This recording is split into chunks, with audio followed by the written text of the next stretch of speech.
जब भी हम किसी बिल्डिंग की कंस्ट्रक्शन का काम करते हैं तो उसमें जो भी काम होता है, आपका फाउंडेशन है, कॉलम है, बीम है, स्लैब है, स्टेयरकेस है, ब्रिक वर्क है, तो जो भी काम हो रहा है उस काम से रिलेटेड क्या स्टैंडर्ड्स फॉलो करने चाहिए हमें किसी कंस्ट्रक्शन प्रोजेक्ट में, वो आज मैं आपको समझाने वाला हूं। तो मैं आज आपको एक प्रोजेक्ट की केस स्टडी से मैं आपको समझाऊंगा कि हम जो भी काम करते हैं उस काम के क्या स्टैंडर्ड टर्म्स कंडीशंस होने चाहिए। तो आपको बहुत ही इंपॉर्टेंट प्रैक्टिकल पॉइंट्स सीखने को मिलेंगे इस वीडियो में, जो भी हमारा बिल्डिंग का काम होता है उससे रिलेटेड। तो उसके लिए आपको ये वीडियो पूरा देखना पड़ेगा।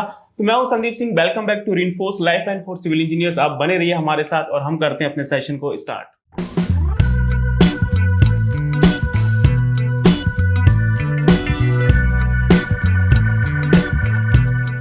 देखो, किसी भी बिल्डिंग में हम क्या स्टैंडर्ड्स फॉलो करेंगे वो डिपेंड करता है उस बिल्डिंग की रिक्वायरमेंट के ऊपर। कोई भी बिल्डिंग है वो आपका एक इंडिविजुअल आइडेंटिटी है, उस प्रोजेक्ट की अपनी रिक्वायरमेंट है, उसमें अलग तरह का लोड है, अलग तरह की कंडीशंस हैं, वहां पे अलग तरह की सॉइल है।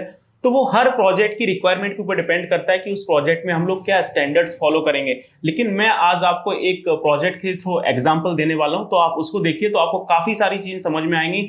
फाउंडेशन से रिलेटेड, बीम से रिलेटेड, कॉलम से रिलेटेड, स्लैब हो या फिर आपका ब्रिक वर्क हो, सभी को आप एक प्रैक्टिकल पॉइंट ऑफ व्यू से देखिए तो काफी सारे पॉइंट्स आपको समझ में आएंगे। और किसी प्रोजेक्ट में क्या स्टैंडर्ड्स फॉलो करने हैं ऐसे सिविल इंजीनियर हमें कैसे पता चलेगा उस प्रोजेक्ट की ड्राइंग से, तो उसमें सारी डिटेल्स दी रहती है। वहीं पे मैं आपको लेके चलता हूं और आपको प्रैक्टिकली समझाता हूं कि क्या क्या पॉइंट्स हैं जो आपको ध्यान रखने चाहिए किसी भी बिल्डिंग के कंस्ट्रक्शन करते समय। और हाँ दोस्तों, जब भी हमें टाइम मिलता है तो हम आपके लिए यूट्यूब पे वीडियोस बनाते हैं और जिससे आप काफ़ी सारी चीज़ें सीख भी रहे होते हैं। लेकिन अगर आप सिविल इंजीनियर हैं और अपने कैरियर में स्ट्रगल कर रहे हैं तो आपको अपनी स्किल्स पे काम करना पड़ेगा। वो आपको कोर स्किल्स सीखनी पड़ेंगी जो ये इंडस्ट्री आपसे डिमांड करती है। चाहे वो आपका प्रॉपर साइट एग्जीक्यूशन का काम हो, क्वांटिटी सर्विंग का काम हो, बार बेंडिंग शेड्यूल का काम हो, एस्टिमेशन कॉस्टिंग का काम हो, रेट एनालिसिस का काम हो, या फिर आपको बीओक्यू वगैरह बनाना हो, या फिर आपको बिलिंग वगैरह करनी हो, या फिर आपको किसी भी प्रोजेक्ट की प्लानिंग करनी हो, वो भी प्राइमरी ऑफ P6 में। ये कई तरह की स्किल्स हैं जिस पे आप काम करेंगे, अच्छे से सीखेंगे तो आप ज़रूर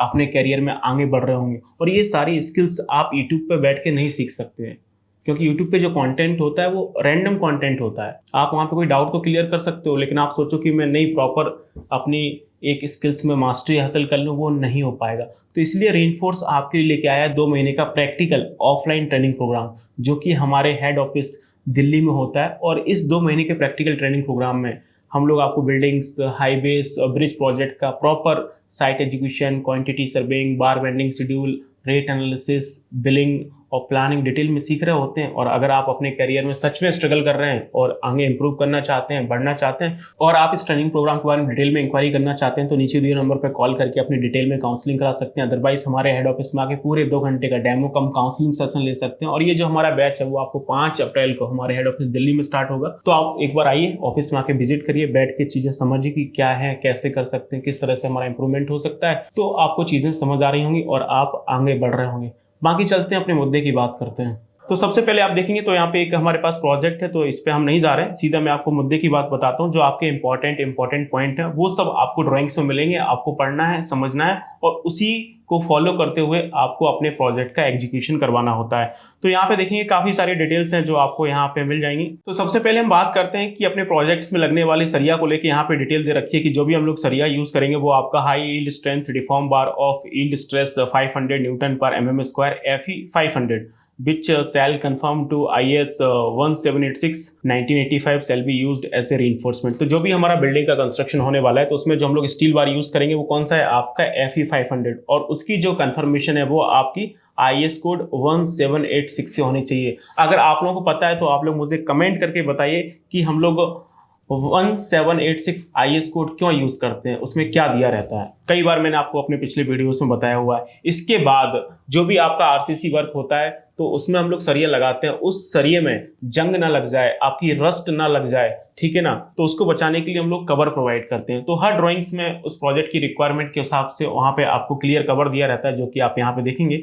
clear cover of main reinforcement shall be as follows. Raft हम लोग इस प्रोजेक्ट में यूज कर रहे हैं तो वहाँ पे 75 mm का कवर देना है, कॉलम में 40 का है, बीम में आपको 25 mm का कवर मिलेगा, टॉप और बॉटम। और उसके बाद देखेंगे dia of wire whichever is more, और स्लैब में आपको 20 mm का कवर है। और जो आपकी रस्ट स्लैब है, जो आपका स्टेयरकेस आता है, उसमें जो आपकी फ्लाइट आती है, ठीक है ना, तो वहाँ पे आपका 25 mm का आपको कवर यूज करना है। इसके बाद देखेंगे end side cover of all reinforcement in beam and slab 25 mm का है और dia of bar whichever is more. तो जो आपका बीम का जो भी आपका रीइंफोर्समेंट है या फिर जो आपका स्लैब का रीइंफोर्समेंट है तो उसमें हमें आपका 25 mm का कवर या फिर आपका डाई ऑफ बार जो भी आपका ज्यादा है वो हम लोग यूज करेंगे। इसके बाद देखेंगे the cover block of cement mortar shall be used to ensure the requirement cover of reinforcement. तो आपको सीमेंट मोर्टार के ही वहां पे जो कवर ब्लॉक है वो यूज करने हैं। ऐसा नहीं है कि उसकी जगह आपने कहीं पे ब्रिक फंसा दिया है या फिर जो प्लास्टिक के आपके कवर आते हैं वो नहीं यूज करने हैं। इसको नेक्स्ट देखेंगे, बहुत इंपॉर्टेंट पॉइंट है जो हम लोग बीबीएस बनाते समय काम आता है कि जो भी हम लोग स्टील रीइंफोर्समेंट प्रोवाइड कर रहे हैं तो वहां पे हमें डेवलपमेंट लेंथ का यूज करना पड़ता है। एनकरेज लेंथ जिसको आप एलडी बोलते हैं वो आपको दे रखा है। LD for different diameter meter of bar for concrete mix M25 shall be 49 times of diameter. तो यहाँ पे जो हमें डेवलपमेंट लेंथ यूज करनी है वो आपको कितना दे रखा है 49 टाइम्स ऑफ डायमीटर, जो भी किसके लिए है आपका M25 ग्रेड की कंक्रीट के लिए। मैंने कई बार आपको ये चीज समझाई है, जैसे जैसे आपका ग्रेड ऑफ कंक्रीट बढ़ता है वैसे वैसे जो आपकी डेवलपमेंट लेंथ है वो आपकी कम होती जाती है, क्योंकि ग्रेड ऑफ कंक्रीट बढ़ रहा है यानी उसकी स्ट्रेंथ बढ़ रही है, कंक्रीट की सरिये के ऊपर पकड़ बढ़ रही है, तो फिर हम वहां पे जो डेवलपमेंट लेंथ है वो कम कर सकते हैं। तो इस प्रोजेक्ट में हम लोग M25 का कंक्रीट यूज कर रहे हैं तो उसके लिए जो डेवलपमेंट लेंथ है वो है 49 टाइम्स ऑफ डायमीटर। यदि आपके प्रोजेक्ट में M20 का कंक्रीट होता तो कितनी डेवलपमेंट लेंथ होती, या फिर M30 का कंक्रीट होता या फिर M35 का कंक्रीट होता तो कितनी डेवलपमेंट लेंथ होती? आप लोगों को पता है तो आप लोग मुझे कमेंट करके बताइए। मैंने कई बार अपने पिछले सेशंस में ये चीज आपको समझाई है और सेम नहीं रहेगी। जैसे जैसे ग्रेड ऑफ कंक्रीट बढ़ेगा वैसे वैसे जो आपकी डेवलपमेंट लेंथ है कम हो रही होगी। मैं आपकी जानकारी के लिए बता दूं कि जो आपका M20 का कंक्रीट होता है उसकी जो डेवलपमेंट लेंथ होती है वो होती है आपकी 57 times of diameter.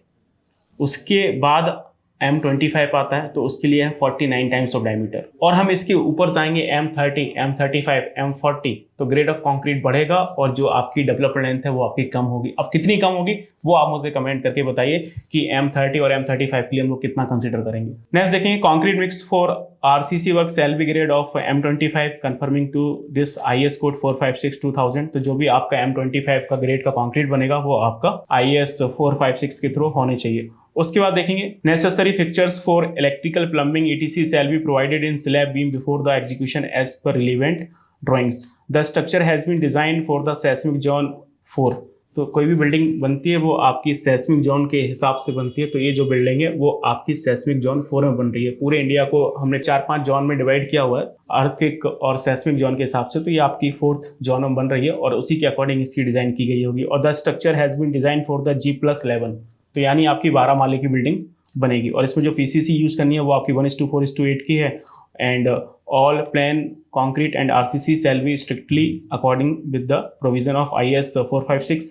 And next important point for the bar bending schedule, that is very important part for any frame structure और you can say building, cutting, bending, fixing and placing of bar shall be according with IS 2502। तो जो भी हम लोग project में RCC member में आपके steel reinforcement provide करेंगे तो जो सरिया है उसको किस तरह से कट करना है, उसकी बेंडिंग कैसे होगी, उसकी फिक्सिंग कैसे होगी, उसकी प्लेसिंग कैसे होगी, वो सारी चीज़ें एज पर IS 2502 होनी चाहिए। इसीलिए हम लोग बार बेंडिंग शेड्यूल बनाने में IS 2502 का इस्तेमाल करते हैं, उसकी आपको समझ होनी चाहिए। इसके अलावा BBS के लिए और भी इन्होंने यहाँ पे कोड का रेफरेंस दिया है IS 5525 1969 और IS 456 2000। आप लोग कई सालों से हमारे YouTube चैनल पर वीडियो देख रहे हैं और हमने ये कई बार डिस्कशन किया है, तो आप लोग बताइए कमेंट करके कि हम लोग यहाँ पे 3 IS कोड यूज कर रहे हैं तो IS 2502 क्यों यूज हो रहा है और IS 5525 हम लोग क्यों यूज कर रहे हैं और IS 456 का क्या यूज है बार बेंडिंग शेड्यूल में, वो आप लोग कमेंट करके बताइए। मैं भी देखना चाहता हूँ कि आप लोग कितना सीख रहे हैं हमारे वीडियोस के थ्रू। नेक्स्ट पॉइंट पे हम लोग चलते हैं और फाउंडेशन की बात करते हैं। फाउंडेशन से रिलेटेड क्या इंपॉर्टेंट पॉइंट्स हैं उस पर हम लोग डिस्कशन करते हैं। तो फाउंडेशंस में देखेंगे the layout of building shall be given from the architectural drawings. तो जो भी आपको लेआउट करना है तो प्रॉपर आर्किटेक्चरल ड्राइंग्स के हिसाब से ही करना है। The design data for the foundation has be taken from the soil test report. तो कोई भी आपकी बिल्डिंग बनती है वो यूं ही हवा में नहीं बन जाती, उसके लिए पहले जहाँ पे बनने वाली है वहाँ पे सॉइल की हम लोग प्रॉपर टेस्टिंग करते हैं, देखते हैं कि वो सॉइल कितना लोड बियर कर सकती है, उसकी SBC निकालते हैं, सॉइल बेरिंग कैपेसिटी। उसके बाद देखते हैं कि ऊपर से कितना लोड आने वाला है। 12 माले की बिल्डिंग बन रही है तो उसका क्या डेड लोड होगा, क्या लाइव लोड होगा, किस सेस्मिक जोन में है, कितना विंड लोड आएगा, सभी का हिसाब किताब करते हुए फिर हम लोग प्रॉपर डिजाइन करते हैं कि यहाँ पे किस तरह का फाउंडेशन बनने वाला है। And earth below foundation shall be properly rumped and consolidated before laying lean concrete. तो इसमें हम लोग राफ्ट फाउंडेशन का इस्तेमाल कर रहे हैं, जो कि एक लार्ज एरिया में लोड डिस्ट्रीब्यूट करेगा, क्योंकि हम लोग 12 माले की बिल्डिंग बना रहे हैं। और जब हम एक्सकवेशन करें तो उसके बाद आपको जो सॉइल है उसकी प्रॉपर तरह से आपको कॉम्पेक्शन करना है आपकी पीसीसी डालने से पहले। नेक्स्ट पार्ट में चलते हैं, हम लोग कॉलम से रिलेटेड जो भी पॉइंट्स उस पर बात करते हैं। कॉलम में आप देखेंगे ties in portion of column and beam junction shall be same as end zone. तो जो आपके टाइस आ रहे हैं, ठीक है ना, कॉलम और बीम के जंक्शन में शैल be same as end zone. आप लोगों को कंफ्यूजन होगी तो मैं क्लियर कर दूं, टाइस यानी आपकी रिंग। तो कॉलम में जो रिंग आती है उसको हम लोग टेक्निकली टाइस बोलते हैं, और बीम में जो हम लोग रिंग इस्तेमाल करते हैं उसको हम लोग क्या बोलते हैं, स्टीरप्स बोलते हैं। तो ये आपको ध्यान रखना है कि जो कॉलम बनता है तो उसमें आपकी जो टाइस है वो आपकी कंटिन्यू होंगी एज पर एंड जोन। उसका नेक्स्ट पॉइंट देखेंगे, overlap are allow only at middle zone of column. तो ये बात आपको बहुत अच्छे से पता है, नहीं पता है तो मैं आपको बता दूं कि कॉलम्स में आपका जो स्टील रीइंफोर्समेंट आता है तो उसमें आपकी ओवरलैपिंग होती है, और जो ओवरलैपिंग होती है वो आपको हमेशा मिडिल जोन में ही करनी है। आपको बीम और कॉलम की जंक्शन पे नहीं करनी है, हमेशा कहाँ पे करनी है, मिडिल जोन में करनी है। अब मिडिल जोन में क्यों करनी है वो आप मुझे कमेंट करके बताइए। नेक्स्ट पॉइंट में देखेंगे, not more than 15% of bar shall be lapped at section and lap shall be staggered. तो जैसे हम लोग कॉलम में अगर 8 बार है तो उसमें से 8 के 8 बार हमें एक जगह लैप नहीं करने हैं, ठीक है ना, जिसमें से 4 बार एक अलग पोजीशन पे लैप करने हैं और 4 बार एक अलग पोजीशन पे लैप करने हैं, वो भी स्टैगर्ड पोजीशन में, यानी अल्टरनेटिव। अब उनके बीच का कितना डिफरेंस होगा, ये हमने पिछले हफ्ते एक important points for the lapping of steel reinforcement का वीडियो बनाया था, उसमें बताया था। अगर आप लोगों ने देखा है तो आप लोग हमें कमेंट करके बताइए कि जब हम लैप देते हैं तो 2 लैप के बीच का कितना डिफरेंस होना चाहिए। नेक्स्ट पॉइंट देखेंगे, ties in portion of column below tie beam shall be same as end zone. आगे चलते हैं, नेक्स्ट पॉइंट है आपका, vertical bars of RCC column at top slab shall be extended up to top of beam and bent into beam by development length. तो ये क्या कहना चाह रहा है, ये कहना चाह रहा है कि जो आपके कॉलम के वर्टिकल बार्स हैं वो आपके टॉप स्लैब में आपके एक्सटेंडेड होंगे और उसके बाद हम लोग उसको बीम में जाके अंदर बेंट कर देंगे, वो भी आपकी प्रॉपर डेवलपमेंट लेंथ के थ्रू, जहाँ पे आपका कॉलम खत्म हो रहा है। आगे चलते हैं, नेक्स्ट हम बात करेंगे बीम को लेके। तो बीम में आप देखेंगे, for location of beam refer slab plan. तो आपको बीम का प्रॉपर लेआउट प्लान दिया रहता है, स्लैब की डिटेल्स दी रहती हैं, बीम का लेआउट प्लान होता है, चाहे वो प्लिंथ बीम हो, चाहे फर्स्ट सेकंड थर्ड फ्लोर की बीम हो। उसके बाद देखेंगे, the spacing of stirrups at overlap should not exceed 150 millimetre centre to centre. अब यहाँ पे देखेंगे इन्होंने स्टीरप्स का जिक्र किया है।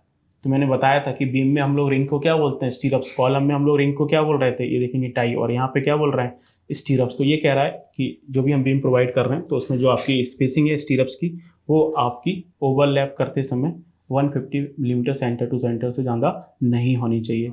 Where 2 layers of reinforcement bar are to be provided, spacer bar are to be provided at the spacing of 1 metre maximum and dia of the spacer bar shall be higher the dia of longitudinal bar और 25 mm।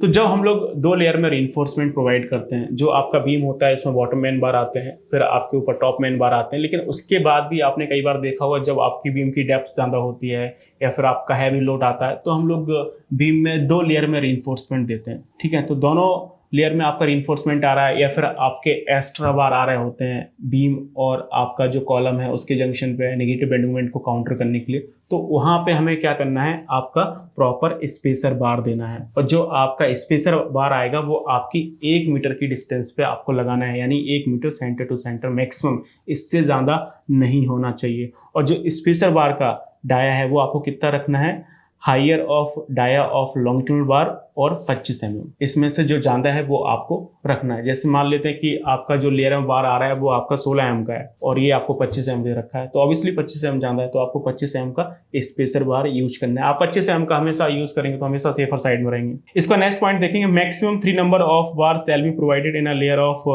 230 mm wide beam. तो proper ये justify कर रहा है कि अगर beam की चौड़ाई 230 mm है, जो कि आपको मोस्टली जगह मिल जाएगी, तो उस केस में आपको 3 बार से ज़्यादा नहीं देने हैं एक लेयर में। आगे चलते हैं, नेक्स्ट पॉइंट ही हम लोग बात करेंगे। At the junction of two different number of beams the higher reinforcement at the support shall be adopted. और उसके बाद नेक्स्ट पॉइंट है आपका overlap in top bar shall be near mid span, in bottom bar shall be near support और at support. तो ये जो कहना चाह रहा है वो ये है कि जब भी आप बीम में आपके रीइंफोर्समेंट का ओवरलैप होगा तो जो आपका टॉप रीइंफोर्समेंट है उसका जो ओवरलैप है वो आपको मिड स्पान के आसपास रखना है। अब कितना रखना है वो आप मुझे कमेंट करके बताइए, हम लोग कई बार अपने पिछले वीडियोस में डिस्कस कर चुके हैं। और जो आपका बॉटम रीइंफोर्समेंट है उसकी जो आपको लैप रखनी है वो आपको सपोर्ट के पास में रखनी है। अब कितनी डिस्टेंस पर रखनी है वो भी आप मुझे कमेंट करके बताइए। आज आपकी परीक्षा है, मैं देखूं कि आप लोग कितना सीख रहे हैं हमारी वीडियोस के थ्रू। आगे चलते हैं, नेक्स्ट पॉइंट की बात करते हैं। The depth of beam monolithic with slab as specified in schedule shall be inclusive of slab thickness unless otherwise specified. तो इस पॉइंट को पढ़ के क्या समझ आ रहा है? इसका मतलब ये है कि जो आपको ड्राइंग में बीम और जो स्लैब का डिटेल दे रखा है तो उसमें जो आपका बीम का जो थिकनेस है यानी जो बीम की डेप्थ है वो आपकी स्लैब के साथ ही है, यानी मोनोलिथिक है, वो आपको अलग से नहीं दे रखी है अनलेस अदरवाइज, जब तक आपको स्पेसिफाइड नहीं किया जाए। आप मोस्टली ड्राइंग्स में देखेंगे तो जो बीम का डेप्थ होता है वो स्लैब के साथ ही दिया जाता है। कभी बीम का डेप्थ अगर आपको 450 मिल रहा है तो उसमें जो बीम का डेप्थ है वो तो 300 ही है, स्लैब की जो थिकनेस है वो 150 mm है। तो इस तरह से वो आपका एक मोनोलिथिक स्ट्रक्चर की तरह वो आपको वहां पे दिया रहता है। नेक्स्ट पॉइंट देखेंगे, hooks in stirrups of beam shall be bent inside at 135 degree and length of hooks shall be 10 times of diameter of bar of stirrups. तो ये ध्यान रखना है कि जो भी आपके स्टीरअप्स बन रहे हैं तो उसमें जो आपका हुक बनेगा वो आपको 135 डिग्री का ही देना है, 90 डिग्री का हुक नहीं देना है। हमारा आईएस कोड आपको अलाउ नहीं करता है 135 डिग्री के हुक के लिए, क्योंकि जब भी आप किसी सेस्मिक जोन में काम कर रहे हैं थोड़ा भी अर्थक्वेक की पॉसिबिलिटीज होती हैं, तो जो 90 डिग्री के हुक हैं बहुत जल्दी खुल जाते हैं, तो फेलियर होने के चांसेस ज़्यादा है। और जो हुक की लेंथ रखनी है वो आपको कितनी रखनी है? 10 टाइम्स ऑफ डायमीटर, यानी 10 mm का बार है तो आपको 100 mm का हुक रखना पड़ेगा। आगे चलते हैं, नेक्स्ट हम बात करते हैं स्लैब को लेके। तो स्लैब में आपको क्या डिटेल्स दे रखी हैं? For slab reinforcement refer table number 4 detail of slab reinforcement. तो स्लैब की जो ड्राइंग्स हैं वहां पे आप टेबल नंबर 4 देखेंगे तो वहां पे आपको डिटेल्स मिलेंगी।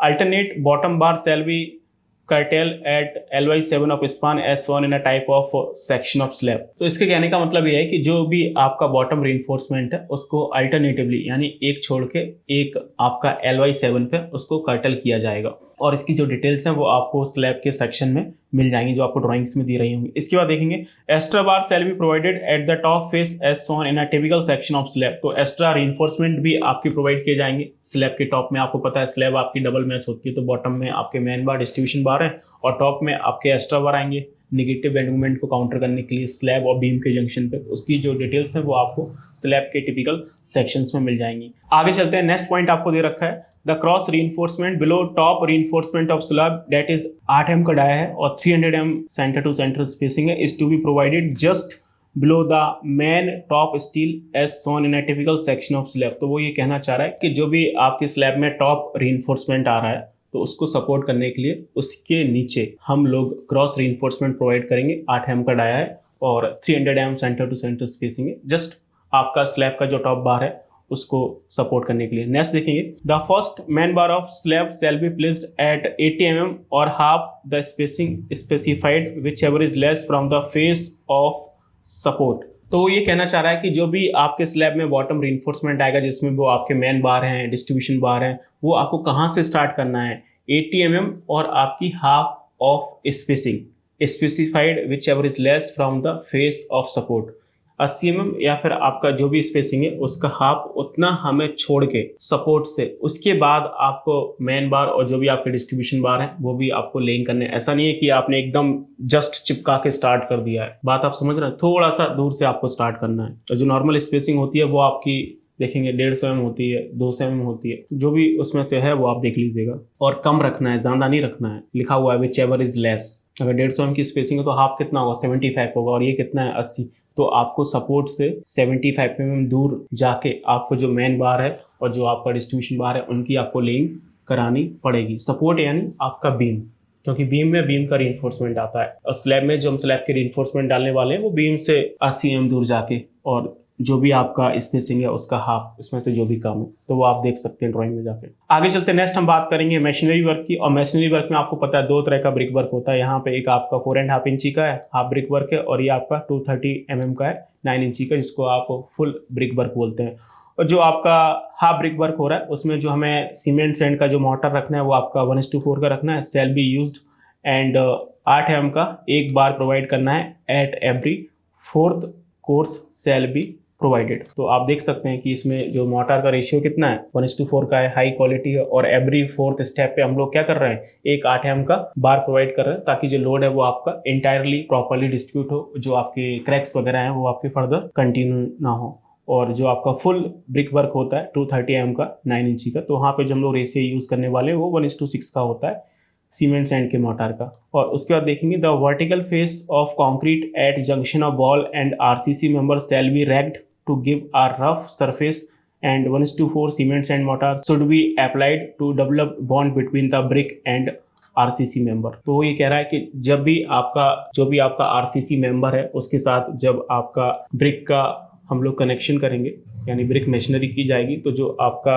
आरसीसी मेंबर है उसको क्या करना है, आपको प्रॉपर से रैक करके एक रफ सरफेस बनानी है, और वहाँ पे फिर आपको हमें ब्रिक मशीनरी करनी है, ताकि जो आपका आरसीसी मेंबर है और जो आपका ब्रिक मशीनरी है उसके बीच में प्रॉपर तरह का बॉन्ड बन सके। तो ये सारी डिटेल्स हैं जो हमें इस प्रोजेक्ट में फॉलो करनी है। आई होप आपको काफ़ी सारे टेक्निकल पॉइंट्स यहाँ पे सीखने को मिले होंगे। इसी तरह से जो भी आपका बिल्डिंग का कंस्ट्रक्शन प्रोजेक्ट्स होते हैं या फिर किसी और दूसरे तरह के कंस्ट्रक्शन प्रोजेक्ट्स होते हैं, तो उस प्रोजेक्ट्स में क्या डिटेल्स फॉलो करनी है वो उस ड्राइंग में आपको वहाँ पे मिल रही होती है। आपको उसको पढ़ना है, समझना है, और उसी के अकॉर्डिंग वहाँ पे आपको एग्जीक्यूशन करवाना होता है।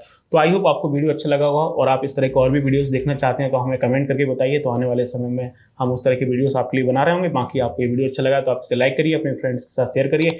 बाकी मिलते हैं नेक्स्ट टॉपिक में। Till then keep learning and keep exploring. Thank you so much.